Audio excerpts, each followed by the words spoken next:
Hi everyone. तो हम continuation करेंगे हमारी वीडियो। अगर F2 जब F3 का रोल पूरा हो जाता है प्रोग्राम में तो हम इसको हटाते हैं, पॉप करते हैं। तो हमारे इसका स्टैक का रूल है लास्ट इन फर्स्ट आउट। तो जब हम F3 को हटाते हैं तो ये हमारा जो फंक्शन 2 है ये ऑटोमेटिकली स्टैक में ऊपर आ जाता है टॉप पे।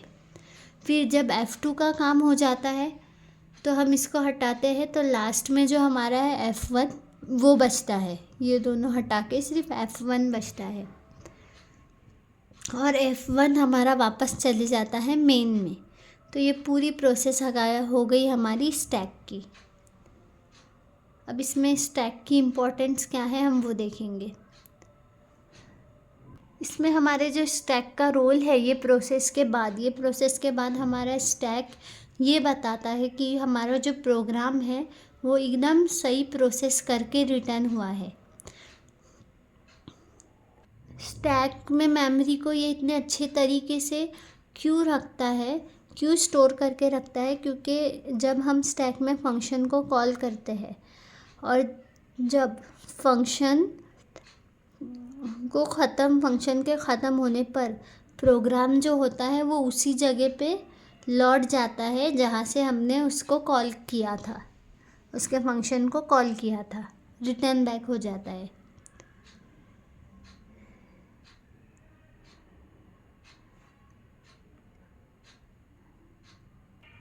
तो ये पूरी प्रोसेस हमारा फंक्शन कॉल इस तरीके से काम करता है।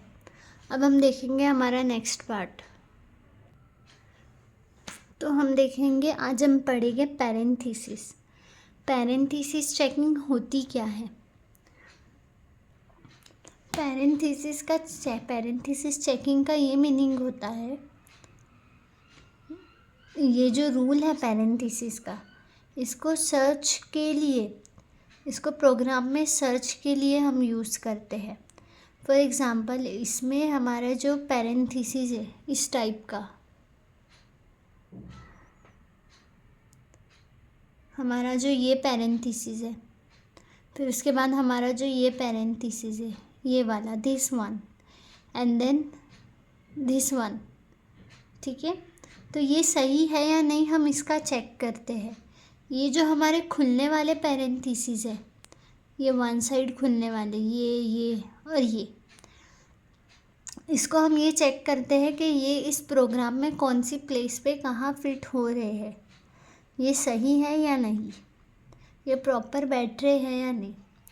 अब ये पैरेंथेसिस में हम स्टैक का कैसे यूज़ करते हैं। जो हमारा स्टैक है उसका प्रिंसिपल हम सबको पता है, उसका डेटा स्ट्रक्चर का LIFO, last in first out. जब कोई खुलने वाला पैरेंथेसिस मिलता है तो उसे स्टैक में डाला जाता है पुश ऑपरेशन में, ठीक है फ्रेंड्स। और जब हमें कोई बंद होने वाला पैरेंथेसिस मिलता है तो उसको स्टैक के टॉप के एलिमेंट से निकाला जाता है और पॉप के ऑपरेशन में यूज़ किया जाता है, ठीक है। उसको हम पॉप के ऑपरेशन में मिला देते हैं। अगर हमारे सभी सही ढंग से मिलने वाले एलिमेंट है, जो हमारे पैरेंथेसिस है सभी सही ढंग से मिलने वाले, वो स्टैक के एंड में खाली हो जाए तो इसका मतलब है कि हमारा जो स्टैक है वो है बैलेंस्ड। अब हम इसका एग्जाम्पल देखते हैं, इससे आपको और अच्छे से समझ में आ जाएगी अबाउट पैरेंथेसिस। फॉर एग्जाम्पल यहाँ पे दिया है ए प्लस बी, आपको दिख रहा है A plus B and star C plus D।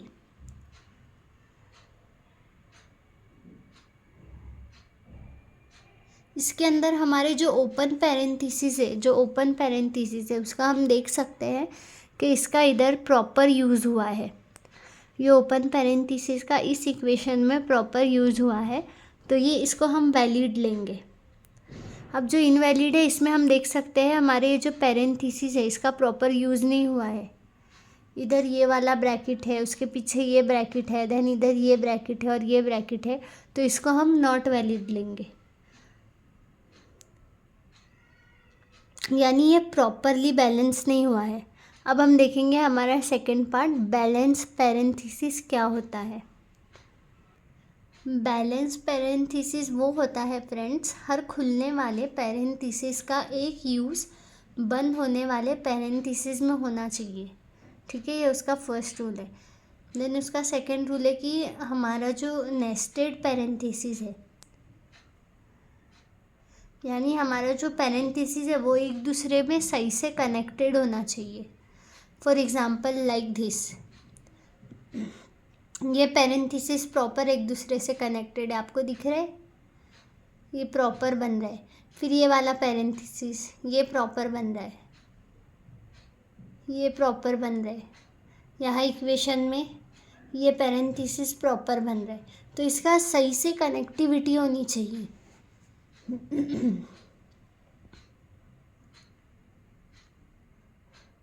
तो ये ठीक है, तो इसको हम बोलेंगे पैरेंथेसिस चेकिंग, यानी इसमें कुछ नहीं करना है, बहुत सिंपल कॉन्सेप्ट है। इसमें सिर्फ पैरेंथेसिस के कॉमन सेंस को, उसके वे ऑफ डिसिप्लिन को कैसे यूज़ करते हैं, इसको हमको वो चेक करना है, कौन से प्रोग्राम में ये कैसे यूज़ होगा, जो हमने अभी एक्सप्लेनेशन में किया।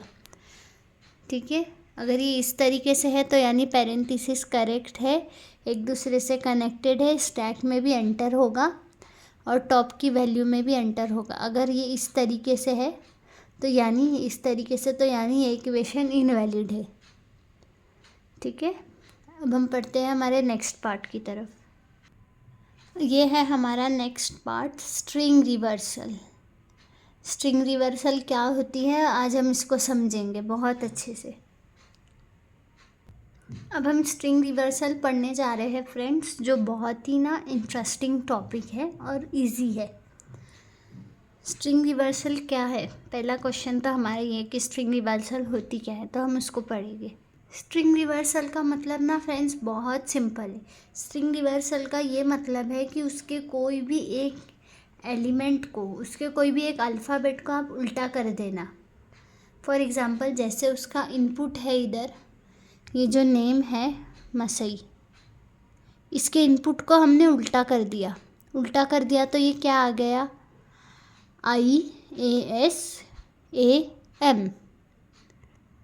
ठीक है, तो ये उल्टा करने के बाद ये अल्फ़ाबेट कुछ इस तरीके से हो गया।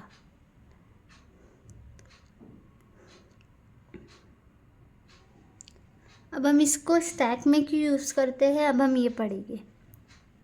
अब हम स्ट्रिंग रिवर्सल का स्टैक में क्यों यूज़ करते हैं, क्योंकि जो हमारा स्टैक है ना फ्रेंड्स, वो है हमारा डेटा स्ट्रक्चर, LIFO प्रिंसिपल।